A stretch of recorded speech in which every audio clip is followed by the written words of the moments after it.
Hello there again. Welcome to episode number 12 of the Microsoft Partner Quick Bytes. Allow me to start the session by thanking Copaco, Clear Media, Ingram Michael, SmartWorks, TD Synnex, also an Arrow. This session is made possible thanks to you. So thank you very much. Also, thank you all subscribers to this channel. And yes, I'm still looking for more subscribers. I'm aiming for 1000 subscribers by the end of this fiscal year, so by the end of June 26. So please click the button here below to become a subscriber to the Microsoft Partner Quick Bytes. We plan to record at least another 40 sessions in the coming 6 to 7 months. So please make sure that you don't miss any of them by subscribing to this channel. Thank you for that. This session is all about, in a way, the Copilot credits. And yes, the new pre-purchase plan. But when reading about the new pre-purchase plan myself, I wondered whether everybody already understands the logic of Copilot credits. Most of us, we have seen this table explaining a little bit how it works, but most of us most probably haven't go into details and fully understood already the details. So that's what I'm going to do in this session, making sure that you understand really clearly how the Copilot credits and the rate table maps one-to-one to what you do typically in the Copilot Studio user interface. So this will be something that will be highly appreciated. And yes, I will be talking about the pre-purchase plan P3. Now, the pre-purchase plan P3 is something that got my attention by, yes, being a subscriber, the monthly marketing newsletter related to modern work and business applications, or I should say AI business applications, which brings them together. And I have here a nice, and there you see the URL on how to subscribe and how to make sure that you get this newsletter every month in your mailbox. Just go to this nice URL. And this is actually what you will then receive. And this is actually the last edition that was sent to us in November, basically. Now, it's full of information. I'm not going to read all that. Check it out yourself. First of all, it is explaining that they will talk about the Copilot Credit pre-purchase plan. Yes, and that's actually what I will be discussing. It's also talking about other things that have been introduced, like indeed the workflow agents, the app builder, the test mode, and what I appreciate most in my case is the voice activation in Microsoft 365 Copilot. So I can now talk to Copilot, even Copilot Chat, of course, when driving my car. It requires, of course, a Microsoft 365 Copilot license. That is something that I use a lot. Another thing they talk about, of course, is the tsunami that will start actually tomorrow. Ignite, Microsoft Ignite, and they make some publicity here for the sessions that are related to AI business solutions. That is certainly something that you will want to check out. And of course, there is this other thing that I love to talk about on December the 4th. Another episode, an online session actually, of the CSP marketing moments will be available, will be there for us to view, which will in a way also summarize many of the things that will be announced this week actually as part of Ignite. So December the 4th, the next episode of the CSP marketing moments is certainly one of the topics that you will want to, sessions that you will want to attend. And if not, of course, I will make sure that you'll get a summary somehow as part of the Quick Bytes. Now, there is many in this newsletter, many news. I absolutely urge you to check it out yourself. I'm just going to zoom in into the new way of buying Copilot credits. And I will, of course, explain once more what Copilot credits is and how it maps actually to what you actually will do as part of Copilot Studio. Now, let's get started. First of all, what is this all about? Since October 27th, there is this what is called the pre-purchase plan, or P3 for Copilot credits. It's actually a new way of transacting Copilot credits. And I will explain once more, I will explain very well how it works, the Copilot credits. And the Copilot credits, by the way, is actually like the new name of what we used to call the messages. The messages that you use when interacting with Copilot, when interacting with an agent you built, for instance, in Copilot Studio. And the P3 is actually a new way for bringing that all together in a package, capacity package that you can buy for 1 year, actually, as you see there. That you then can use not just in Copilot Studio, but also in Copilot Chat, of course, and of course in Dynamics 365. So it's a universal currency to be used in all these services. And yes, what is so special about it, as you will understand very well, is that you pay for it upfront for a full year. And what is so interesting about that, you don't pay per month. And well, that's one thing, but the problem with paying per month is that each month you have a package of credits. If you don't use the credits by the end of the month, you cannot use these credits that you didn't use in the next month. And that is something that you will have, especially with P3. So you pay upfront for P3, an amount of credits, and then you can use these credits over the full year. And of course, especially since we will be using more and more agents, we will be creating more and more agents for customers. At some point in time, you will need a lot of credits. And what is so nice about it is it's a tiered model. So you have discounts depending on the number of credits you take. And here you see it, you can get up to 20% discount if you take a commitment of 3,000, 3 million credits, Copilot credits. That is certainly interesting. And the other thing that is interesting, it is something that you typically combine with the pay-as-you-go option. So what you will typically do, and I will explain that also later in one of my slides, is that you will take a commitment for like 3,000 credits. And then you tell the system that whenever we go over the 3,000 credits, you should go into pay-as-you-go mode. And of course, because this is all managed through Azure, you can set budgets, you can set restrictions, and you're fully controlling actually the invoice that you will get on top of what you pay upfront with P3. So all very interesting. I absolutely urge you to check it out. I absolutely also urge you to read actually this blog post of Richard Riley. It's actually a very good blog post, giving all the details and also providing lots of links to a resource that I will also show you as my last slide in the presentation. One of the slides that you can download through the links that I just showed you is actually this one. It is explaining that you now have 3 ways to buy Copilot credits. Copilot credits is actually what you use or what the agent uses to do his job.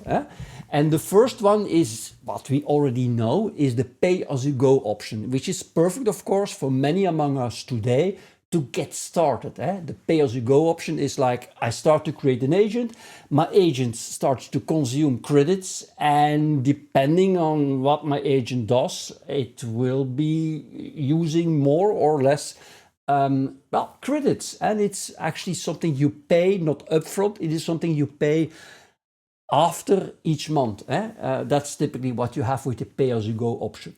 The other option is the MCS license, or the Microsoft Copilot Studio license, where you typically pay upfront every month, for instance, a package, and a package is typically $200. And for these $200, you can use 25,000 Copilot credits for that month. For the next month, you again get another 25,000 credits. And the ones that you didn't use in the previous month, well, you lost them. And well, it's nothing wrong with that. It's actually perfect for situations where you have a very predictable usage in your environment for specific agents. And the other thing is the new one, the new pre-purchase plan, P3, which is actually interesting if you start to have many agents, if you start to have agents that are being used heavily, which become like almost like a virtual employee in your frontier firm organization, let's call it. And at some point in your evolution, in your journey towards the frontier firm target, actually, you will for sure will want to go for the pre-purchase plan, the P3 plan. Once more, some explanation. Pay-as-you-go, you pay $1 per message. And I will explain what a message is in a moment. It's actually not per message, it's per credit, per Copilot credit. So they still show the old name here, message. And if you go for the capacity pack that you typically also have, you pay $200 per package per month and per tenant. And the new one is this built-in tiered volume discount. You saw the tiering in my previous slide. And then the pre-purchase construct, the purchase construct, once more, the first one is pay-as-you-go. And they say here monthly in arrears. That what they mean here is that you pay monthly after you have consumed it. You don't pay upfront. The two other options are upfront. But the first one, the existing one, the MCS license, is actually a license that you add in the admin center. It is actually like a user license, like a license for Microsoft 365. You add in the admin center of Microsoft 365. And this one is something that you add in Azure. That is one of the differences that you see immediately. Furthermore, that's what I said. The first one is completely transacted also in the Azure portal. The middle one is transacted in the admin center, which is a disadvantage. That's a point that we try to make here. It is a disadvantage. Why? Because the admin center is typically something that is used by the admin people, not used by the people managing the subscriptions or managing actually the invoices. And the new plan, the pre-purchase plan, is something you acquire as part of, it's actually a reservation. And like you have reservations in Azure for a while now, you reserve actually Copilot credits by buying a P3 plan. And furthermore, it's interesting, especially if you have a contract with Microsoft on a committed consumption in Azure. Well, the middle one, which is an interesting one compared to the pay-as-you-go from what you pay per credit. It's also like a discount on what you pay because you take a commitment per month. But the problem with that is it's not eligible for your MAC, your Microsoft Azure committed consumption. So it doesn't count into that one, while the other two count actually into your commitment. And once more, this is important because of the discounts you get. And once you have taken that commitment, you want to be sure that whatever you use in Azure is being taken into account for that commitment. Okay, voila. Let's go a little bit deeper now to make sure that you understand very well what these Copilot credits are and how they map actually to what you at the end of the day will be creating as part of Copilot Studio. You go here to the documentation, the Microsoft Copilot Studio documentation. There is a section about billing rates and management, and let's zoom into that one. First of all, interesting is that to mention is here that there is a full licensing guide. Well, don't panic, it's not as big as the one that we know for the Power Platform, well, not today at least. But it's a good one to read through. It certainly has a lot of information that I will convey here. And the other thing is, keep in mind there is also an estimator, because when you create an agent, based on what I will be showing you, will be able to estimate already yourself what it will consume from a Copilot Credits perspective. But there is also a tool from Microsoft helping you to do that in an even better way. So that's what you will want to see here. Also important to mention here is that since September the 1st, we talk about Copilot Credits, and it's actually replacing what we used to call indeed the messages. So that's what they are telling you here. And the other thing that is already true since March 25 is that deep reasoning in AI prompts, and I will talk about AI prompts today. I will show you one. When you create an AI prompt and you use that AI prompt, for instance, as part of your topics in Copilot Studio, well, when you do so, you're actually using a premium price point that I will explain you in a minute. And actually, in a minute is now, because this is actually this table that I will discuss at large. First of all, very important to realize, if you have users, and you probably have users that have a full Microsoft 365 Copilot license, in that case, remember, they have like a flat fee on everything, including also whatever you implement in your agents by using Copilot Studio will be free of charge for these users. So when these users use your agents in all the scenarios I will be talking about, there will be no metering for that user, for these users. So that is very important to realize. The other thing is, well, they might make here the distinction between Copilot Credits billing rate and the autonomous triggers. But what you will see is that the first and the last column is actually completely the same. So actually the point with what I will discussing here is whether you are creating like an agent that is rather like conversational. You ask a question, you get an answer. You ask something to do, it does it for you. It's a conversational agent, the typical ones most of us are building today. Well, the pricing for that is actually the same if you were building an agent that also can do its job autonomously, typically based on triggers. Actually, basically, when you create agents, you typically have, even if it's an agent that is mainly conversational, which is most logical thing to do, you always typically add some triggers that will make sure that the agent does do some work autonomously. Whatever you do, that's what you need to take into account. To me, it's a bit confusing that Microsoft puts here two columns, because at the end of the day, in a typical agent, you will add also triggers, and it doesn't change anything to the rate table. That's actually what they tell you here. Now let's go to the first one, the classic answer. And I will show you now what the classic answer is. Always is charged at 1 Copilot credit. Now how it looks like, have a look. Here you see Copilot Studio. Here you see, for instance, a topic that I've created. And in that topic, what I'm doing here, I'm just welcoming the user actually with a static message. Here you see it is actually nicely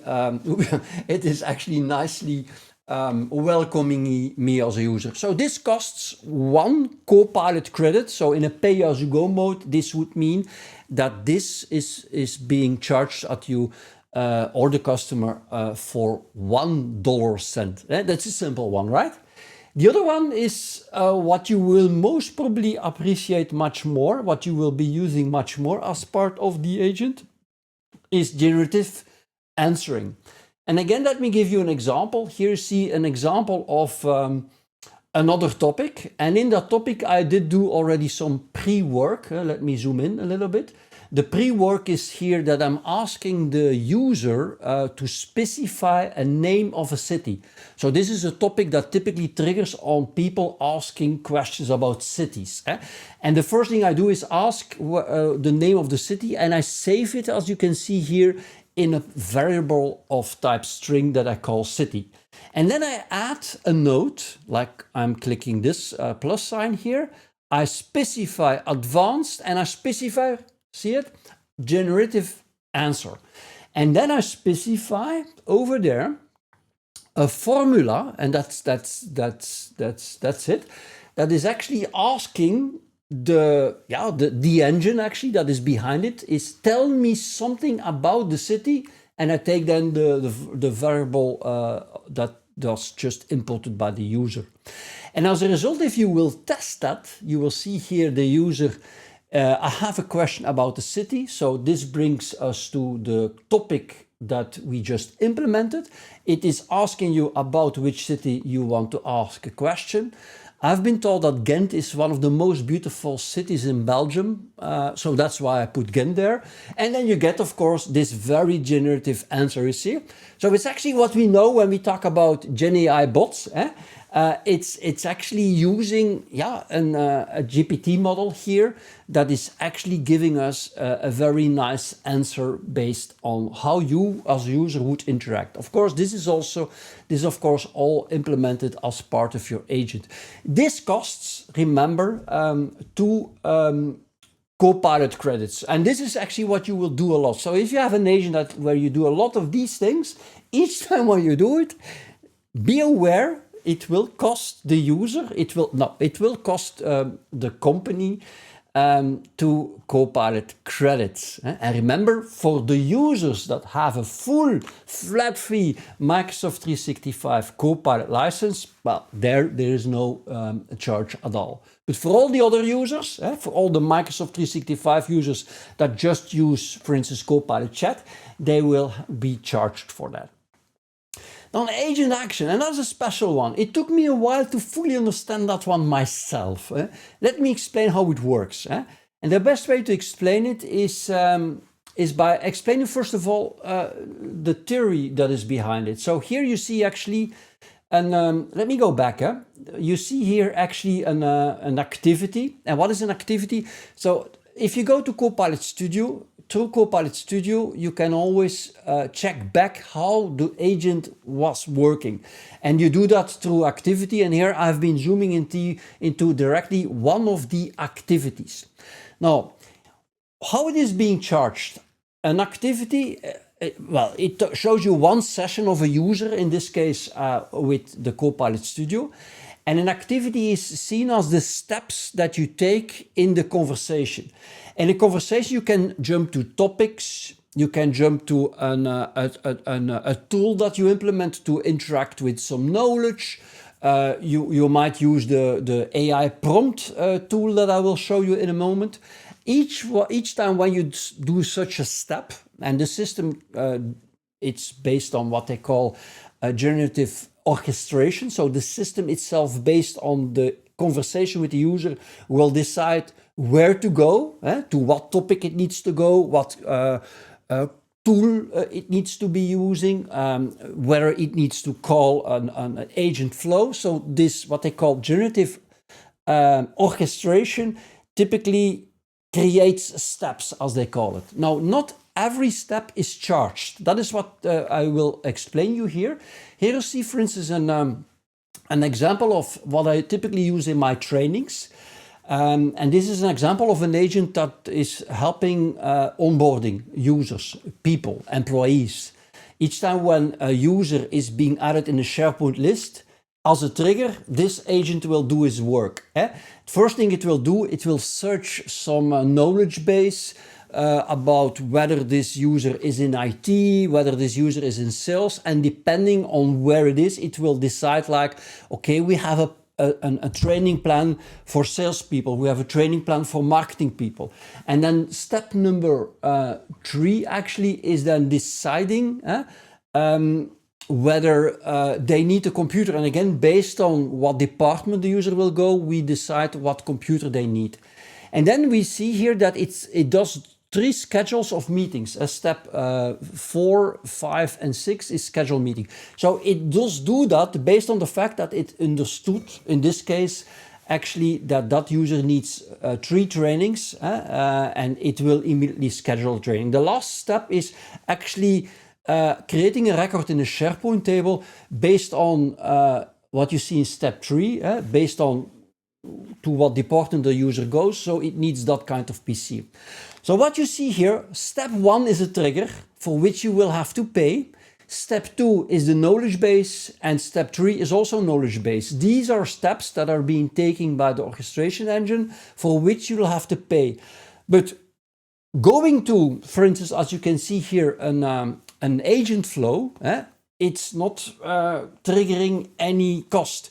And the last one, going into a connector, which is also a tool, in this case, for creating a record in a SharePoint table, is not giving you any... so you only pay 3 times. You pay at the end of the day $15 cent, actually, no, yeah, $15 cent in the pay-as-you-go mode for doing that. So the point here is that not every step will be charged. Going to a topic, for instance, which was not in my example, would be charged, but doing many of the other things will not be charged. So that is an important thing to understand. It took me a while to get this really well understood by myself, so that's why it takes some more time to explain it. And then this one, I'd be honest, also this one was quite difficult for me to understand. I've created quite some slides on it, but I will not use them here. I will give you immediately a nice example of what we mean here. First of all, let me explain it a little bit. This is all about making sure whenever a user asks a question and the agent needs access to knowledge, knowledge that is available in the Microsoft 365 graph. Well, if you use this feature that you can activate, so you see it already on my slide, it's an optional thing that you activate or deactivate. If it's activated, you will see that you will get higher quality grounding. You will get information that is much more up to date. You will get much more relevant and improved responses when the system starts to, like in the example I gave you, remember with this the message that I showed you, the second one, you will get a much more relevant information that takes into account the graph, including also everything that is in the graph from external data sources in a much more sophisticated way.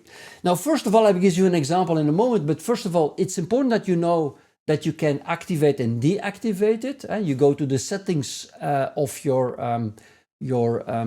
agent, and in that agent you scroll there completely below. I had to look for it. I didn't find it myself quickly.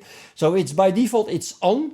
You can put it off. Now, let me explain with one example what that means. Here you have an example. Imagine that you created an agent which has a knowledge source with some SharePoint library documents, and that you also have a graph connector that links into a Jira system, a ticket system. And that you also have, most importantly, information, of course, both in SharePoint for some of the projects, but also tickets in Jira for the same project. That's a typical scenario. Now, typically, if you wouldn't have a question without the tenant graph grounding, you would get an answer like, I found one document in SharePoint with the name Project Phoenix. No further information. Now, this no further information, in reality, if you would have put in your system prompt the instructions of your agent at the top level, that it should always also check data in the Jira system, it would come actually also with some Jira information, but it would be really high level. It would be based on keyword searching. You would get like what you see here. I found one document with the name Project Phoenix, and I found 1 or 2 tickets with this or that. So it would be really, really shallow, it would be really high level information about what it found. Now, if you activate it for the same question, you would get like you as a user are working on Project Phoenix. So it sees that as part of the graph that you are one of the team members working on that project. You are related. Here are 3 related to 3 SharePoint. So it would find not just one document based on keyword search and the name of the document. It would find other documents which have another title that doesn't reveal immediately that it's related to Phoenix project, but it would find more documents, and it would find also the Jira tickets, and it would even give you a summary of things like the Jira tickets. You will get much richer, much more relevant, and much more up-to-date information, because at the end of the day, remember that the graph is an index that is actually an index, and index is not something that is always in real time up-to-date. That is important. So keep that in mind. Also, of course, you will love to have that, but this is something that costs you actually 10 credits, Copilot credits, when you start using it. And most probably you will want to use it. Keep that in mind. This is actually what makes your generative answers that I just show you much more expensive than I was explaining. And then the other one is the agent flow actions per action. So I'm not sure why they call it like that, because the naming is not correct if you ask me. So the naming should be when you use an agent flow as a tool, and for each 100 executions you will pay. For instance, what you see here, I'm not going to go into detail, is actually what you recognize as a Power Automate flow. And that's the nice thing. The Power Automate flow thing is now embedded as what they call agent flows in Copilot Studio. So you use the same Power FX formulas. You use the same way of creating what they call actions in Power Automate as part of agent flows. And the point here is, each time when the generative orchestrator decides that it needs to call a flow, for each 100 executions you pay 13 Copilot credits. The second point actually is explaining a little bit better. Agent flows allow the agent to complete tasks without reasoning orchestration. So it's a full topic on its own. The question here is, when would you use actually agent flows, and the point is, if you start to use agent flows as a user that has a lot of Power Automate knowledge, you will typically create very sophisticated agent flows. Now, the point is, when creating flows as part of agent flows, it's a better practice to create more simple, discrete actually flows, and then leave it up to the orchestrator to decide how to use the discrete flows. But then again, it's up to you how you decide, because at the end of the day, you're paying per 100 runs. So it's probably better to put more logic, this deterministic logic in a flow. But again, there is a billing of 100 runs. Per 100 runs, there is a billing of 13 credits, which is not a lot if you ask me, because it is something you will use a lot. You will use a lot of agent flow as a tool that is part of your environment. And then the last one is everything related to the text and generative AI tools. This is actually about something a lot of people among us that have been working with Power Automate and AI Builder, they know as the AI prompts. And the AI prompts is still one of the most powerful things you will be using as a tool at the end of the day as part of your agent. But you see here immediately there is again 3 levels of charges: basic, standard, and premium. And let me immediately show you how it works. So if you zoom into, for instance, this example here, in this example, let me go back.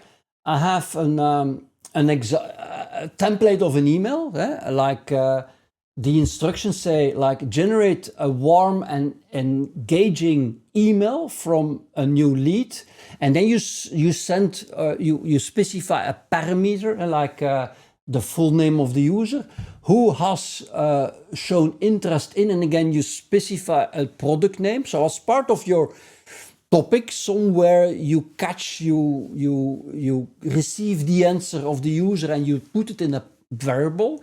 And then based on that, you have this actually prompt that will then use your instructions, and these instructions here tell the system, create me an email that is HTML formatted and with a lot of other instructions. Now, what is important here? The model you specify there is up to you. You can use the basic model, the standard, or the premium. And actually, I use this a lot, and I can tell you, if you stick to basic for many scenarios, basic is absolutely good enough. But the nice thing is, see premium, for instance, also including the deep learning features that we have now in the 5 and the 5.1 are now available as part of the prompt. But then you pay the 100 credits for using it. And in this example, actually, you'll then get this HTML that you can then use in another, in another topic or in the same topic to send an email. You take that as a body and put it in the connector to send an email through of Outlook 365. That's how it is being used. So this is something you use a lot in your agents, and there are 3 levels of payment. And what I did here, just for information, and you see here the URL, you get like some help in choosing what level you need. And what I try to say here is that the standard pricing, which is 15 Copilot credits, is actually already quite sophisticated for a lot of scenarios.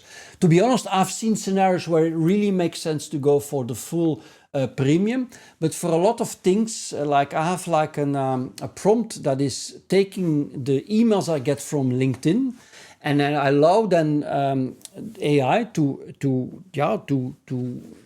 go through that email and find the names of the people that are being mentioned and other details. That is something I actually do just with the basic model, and it works perfect. Actually, it works perfect. Again, that is what it is, the AI tools. I should have given maybe an example in my screenshots of how you could use it in a topic, but it's quite obvious. It is quite easy to do in a topic or as part of an agent flow. That's where I use it most of my time. As part of an agent flow is what I use a lot. See, it's not that complicated. It's really easy. I hope you see now the match between the two things, between the thing that got announced with P3 and actually the credits and how the credits are being measured. Now, how to get started with that? First of all, you need not to go to Admin Center. You go, first of all, to the Azure portal. You go to the reservations and you create actually a pre-purchase plan. And make sure that the pre-purchase plan is actually linked to the subscription that you will use in what they call the billing plan, because you go to the Power Platform, not the Microsoft 365, but the Power Platform Admin Center, PPAC as it is being called. Over there is a section billing plans. You create a new billing plan. I have some screenshot about that. You specify again a specific subscription. Then you specify that you want to use it for Copilot Studio agents. And then importantly, you also specify Power Platform environment. So that's how you work. If you create a Copilot Studio agent, you always have to specify, okay, what Power Platform environment should it be living? So meaning if you create a billing plan that is linked to one or more environments, including the one that is having your agent, then all the usage by the people that don't have a Microsoft 365 full license will be charged based on the P3 model. And that's actually what I'm telling you here. The result is that all Copilot Studio agent in the Power Platform environments, typically one, that you specified in the billing plan will be charged against the B3 credits, because it is also linked to the... Now, and that is also important. If you go above what you have available with the P3 plan, it will go into pay-as-you-go model and the pay-as-you-go payment.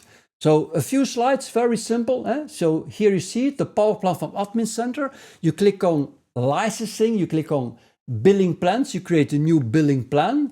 You specify actually your Azure subscription. And of course, in the Azure environment, you did already create a P3 plan and you linked it to a subscription. And that is actually the subscription that you will choose here. And then you also specify for what kind of things in that environment that I will be selecting in a moment, it should be using that plan. And here I typically only specify Copilot Studio. And then here you see it, I could then afterwards, I take one of the plans, I can at any moment add more environments.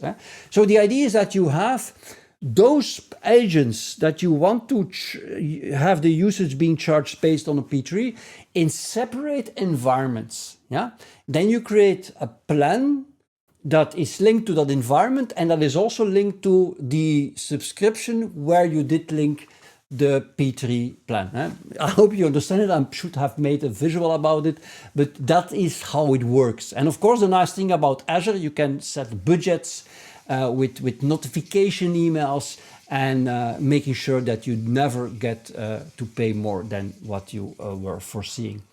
There are a lot of resources. I already talked about the licensing guide specific for Copilot Studio. The estimator is worthwhile checking out.